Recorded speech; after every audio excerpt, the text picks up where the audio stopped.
Впервые в республике показали якутский фильм «Ага». Недавно он получил награду как лучший фильм на международном фестивале «The Golden Linden» в Болгарии. А главный герой фильма Михаил Апрасимов получил номинацию «Лучшая мужская роль».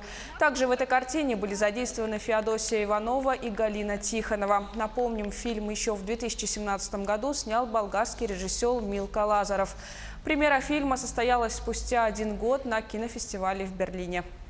Режиссер Милка Лазаров очень спокойный человек, очень все внимательно слушает. Он все объясняет. Вот так делаешь, вот так и остальное. Все объясняет очень хорошо.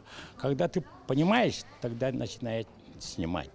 Они снимали на пленку 1 метр $32 стоит. Вот смотри. А 1 секунду эта лента 90 метров идет. Вот представляешь, вот очень дорогая пленка.